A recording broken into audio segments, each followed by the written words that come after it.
வணக்கம் மக்களே. அனைத்து மக்களுக்கும் என் பணிவான வணக்கம்.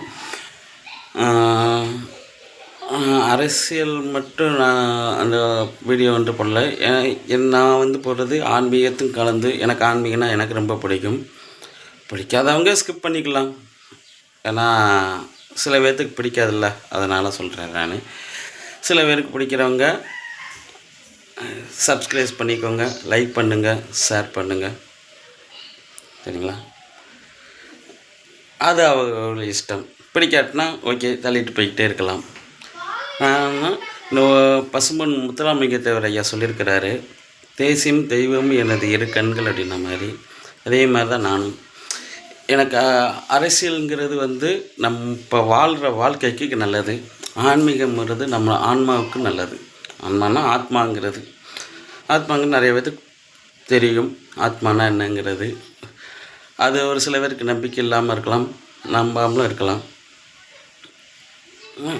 இப்போ ஒரு ஆன்மா முன்னேற்றங்கிறது பார்த்திங்கன்னா, நம்ம அடுத்த ஜென்மமாக இருந்தாலும் சரி, இன்னும் எத்தனை ஜென்மம், இதுக்கு முன்னாடி எத்தனை ஜென்மம் எடுத்துருக்கலாம், மறுபடியும் எத்தனை ஜென்மமும் எடுத்துக்கலாம். அது நம்ம செய்கிற பாவ புண்ணியங்களை பொறுத்து ஒவ்வொன்றுக்கும் ஒவ்வொருத்தவங்களுக்கும் அமைகிற பொறுத்து இருக்குது. சரிங்களா? அதனால் குடும்ப ஆன்மீகம் அதுதான் சொல்லுது. குறைஞ்சபட்சம் ஒரு மனுஷனை இழிவாக பேசாதீங்க, குறைச்சி பேசாதீங்க, யாரையும் துச்சமாக நினைக்காதீங்க, வாய் வார்த்தைகளை ஒழுக்கமாக இருக்கணும் அப்படின்னு தான் ஆன்மீகம் சொல்லியிருக்குது. ஆன்மீகம் என்ன சொல்லுதுன்னா, இன்னொருத்தனுக்கு முடிஞ்ச அளவுக்கு, உங்களால் முடிஞ்ச அளவுக்கு உதவி பண்ணுங்கள். உதவி பண்ணாலும் உத்தரம் பண்ணாதீங்க. இவ்வளோதான். முடிஞ்சது கருணையோடு பாருங்கள். எல்லா விஷயத்தையும் முடிஞ்சளவு கருணையோடு பாருங்கள், கருணையோடு இருங்க. இப்படிங்கிறது தான் விஷயத்தை அவங்க சொல்கிறாங்க. இதுவே மிகப்பெரிய புண்ணியம் அப்படின்னு நம்ம முன்னோர்கள் மட்டும் இல்லை, நம்ம தெய்வங்களே சொல்கிறாங்க. இதில் என்னென்னா, இஸ்லாம் மதத்தாரர்களும் மதம் சொல்கிறாங்க. சொர்க்கம் நரகமும் அவங்களும் சொல்லி வச்சுருக்கிறாங்க. கிறிஸ்டின் மதத்தாரர்களும் சொர்க்கம் நரகம் சொல்லியிருக்காங்க. நம்ம இந்து பகவத்கீதையிலையும் பார்த்திங்கன்னா சொர்க்கம் நரகம், அதில் தனியாக கருட புராணம்னு ஒன்று இருக்குது. இது நிறைய விஷயங்கள் இருக்குது. இதில் என்னென்னா, மூணுமே ஒரே விஷயத்தை தான் சொல்லியிருக்காங்க. ஆனால் நம்ம மூணுமே ஒரே கடவுள் தான், ஆனால் அவதாரங்கள் வேறு. இது உங்களுக்கு எப்படி புரிய வைக்கிறது அப்படின்னாலும், அதாவது புரிஞ்சவங்களுக்கு புரியும், நான் புரியாதவங்களுக்கு மட்டும் சொல்கிறேன். புரிஞ்சவங்க எதாவது தப்பாக இருந்தால் மன்னிப்பு கேட்டுக்கிறேன். ஏன்னா மூணு மதமே என்னென்னா ஒரே இதுதான். என்னை பொறுத்தளவுக்கு நான் யோசிக்கிறது அல்லாவை நம்பினது சிவபெருமான் தான். கிறிஸ்டின் இவங்க ஏசு பிரான் விஷ்ணுவோடைய அவதாரம் நான் நம்புகிறது. நிறைய பேர் அதை எத்தனை பேர் எப்படி நம்புகிறாங்கன்னு தெரியல. இது என்னுடைய பர்சனலாக நான் சொல்கிறது அல்லாவா 786 இந்த நிலாப்புரை அல்லாஹ் அவங்க சிவனுடைய அவதாரம். ஏசு பிரான் விஷ்ணுவோட அவதாரம். இப்போ எல்லாருமே அது என்னென்னா ஒவ்வொரு மறுபரப்பு. நம்ம கருட புராணத்திலே பகவத்கீதையிலே சொல்கிற மாதிரி பார்த்திங்கன்னா, எப்போவுமே ஒரு மனுஷன் பல லட்சங்கள் பிறந்து புழுவாய் இது நம்ம மாணிக்க வாசகர் சொன்னது. எல்லா பிறப்பும் கல்லா மனிதா தேவராய் அப்படின்னு நிறைய விஷயம் அவர் சொல்லியிருக்கிறாப்புல. அப்போது அவங்க தெய்வங்களும் ஒவ்வொரு வழியில் நல்லது சொல்லணும் அப்படிங்கிறதுக்காண்டி தான். அப்போ காமனாக ஒன்றே ஒரு விஷயம், மூணு மதத்தில் இருக்கிறது ஒன்று விஷயம், சொர்க்கம் நரகம் ரெண்டுலேயுமே சொல்லியிருக்கிறாங்க. இது அடுத்தது வர்றதில் நான் வீடியோவில் நான் சொல்கிறேன். அது இஸ்லாத்தில் என்ன சொல்லியிருக்குது, நம்ம பைபிளில் என்ன சொல்லியிருக்கு, பகவத்கீதையில் என்ன சொல்லியிருக்கு என்னங்கிறத என்னால் முடிஞ்ச அளவுக்கு என் மூளைக்கு எட்டினது நான் தெரிஞ்சு வச்சுருக்கிறேன், படித்து வச்சுருக்கிறேன் அப்படிங்கிறத நான் பகிர்ந்துக்கிறேன். அதனால் அதில் எதுவும் தவறு இருந்துச்சுன்னா தெரிஞ்சவங்க, இதை பற்றி தெரிஞ்சவங்க இருப்பீங்கள, ஏதாவது தவறு நான் பேசுனதில் ஏதோ ஒரு சிலது விட்டு போனாலோ வச்சுட்டு போனாலோ அதை தவறாக எடுத்துக்கிட வேண்டாம். சரிங்களா? ஏன்னா சில விஷயங்கள் நான் தெரிஞ்சு படித்து அதை தெரிஞ்சுக்கிட்டு தான் நான் அதை சொல்கிறது. சப்போஸ் ஒரு விஷயம் ஏதோ ஒன்று இந்த வார்த்தைகளை பேசும்போது வந்து சில விஷயங்கள் மாற்றங்களாக இரும்ல, அதுக்காண்டி சொல்கிறேன், தவறு எடுத்துக்கிட வேண்டாம். அப்போ மூணு விஷயமே வந்து சொல்கிறது ஒன்று சொல்கிறது என்னென்னா, நமக்கு ஒரே தெய்வம், மனிதர்களுக்கு வந்து நல்லது கெட்டது இதை மட்டும் தெரிஞ்சுக்கணும். வானம் பூமி இதில் நடுவில் வாழுறோம்.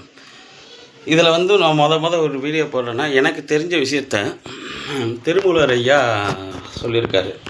நம்ம ஆன்மாவை பற்றி என்ன சொல்லியிருக்காருன்னா, நம்மளுடைய ஆன்மா வந்து நிறைய பேர் நம்பிக்கை இல்லாதவங்களும் சொல்லியிருக்கிறாங்க. சில பேர் நம்பிக்கை உள்ளவங்களும் அதை பற்றி தெரிஞ்சுக்கிறதுக்காண்டி தான். நான் சொல்லலை, இது வந்து அவர் சொல்கிறது. திருமூலர் ஐயா வந்து அவருடைய இதில் எழுதி வச்சது தான். ஒரு ஆன்மாவுடைய நம்ம இது வந்து உடல் இறந்துட்டோம்னா ஆன்மா நம்மளை விட்டு பிரிஞ்சு போகுது. அந்த ஆன்மா வந்து நம்ம எங்கே இருக்குங்கிறது வந்து புருவ மத்திக்குள்ளேயும் நடு உச்சிலேருந்து இங்கேருந்து உள்ளே போனோம்னா எங்கே சந்திக்குதோ அங்கே தான் வந்து ஆன்மா இருக்குது.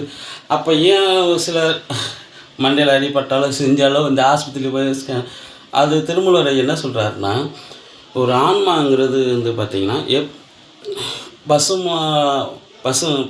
மாடு இருக்குது, பசு இருக்குல்ல, அதனுடைய வால் முடியை எடுத்து ஒரு முடியை 100ஆக வெட்டி அந்த 100ல் ஒரு பாகத்தை எடுத்து அந்த பாகத்தை 1000ஆக வெட்டி அந்த பாகத்தை பலாயிரம் இதாக வெட்டினா என்ன வருமோ அதுதான் ஆன்மாவுடைய இது. யோசிச்சு பார்த்தா கண்ணுக்கே தெரியாது, யாருக்குமே தெரியாது. ஏன்னா பசுவுடைய முடி எடுத்து அதை 100 துண்டாக வெட்டி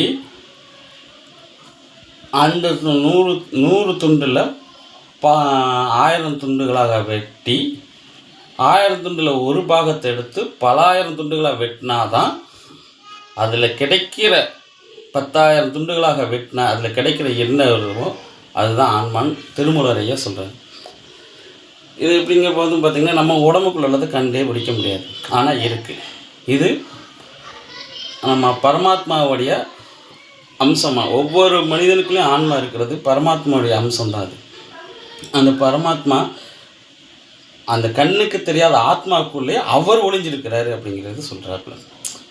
அப்போ எந்த அளவுக்கு நம்ம ஆன்மீகம் நமக்கு சொல்லி கொடுக்குதுன்னா, நம்ம ஆன்மாவுக்கு வந்து ஒரே ஒரு விஷயம் அவங்க சொல்கிறாங்க, ஒரே ஒரு விஷயம், யாரையும் குறை பேசாதீங்க, யாரையும் குறை சொல்லாதீங்க, இன்னொருத்தவங்க தாழ்த்தி பேசாதீங்க, நமக்கு கீழேயும் ஆள் கிடையாது மேலேயும் ஆள் கிடையாது. அவங்க மேலே உள்ளவங்களை பார்த்து பொறாமவும் பண்ணக்கூடாது, கீழே உள்ளவங்களை பார்த்து அவங்கள வந்து கேவலப்படுத்தவும் கூடாது. இப்படி தான் ஆன்மீகமும் சொல்லுது. இதை புரிஞ்சுக்கிட்டவங்க தான் நிறையா பேர் இப்போ சித்தர்களாகவும் முனிவர்களாகவும் இருந்திருக்கிறாங்க. இதுக்கு பல விஷயங்கள் இருக்குது. நான் தெரிஞ்சுக்கிட்டது ஒரு பர்சன்டேஜோட கம்மி தான். அப்படிங்கும்போது என்னால் முடிஞ்சதை சொல்கிறேன், எனக்கு தெரிஞ்சதை சொல்கிறேன். சப்ஸ்கிரைப் பண்ணுங்கள், ஷேர் பண்ணுங்கள், லைக் பண்ணுங்கள். வணக்கம் மக்களே, நன்றி, வணக்கம்.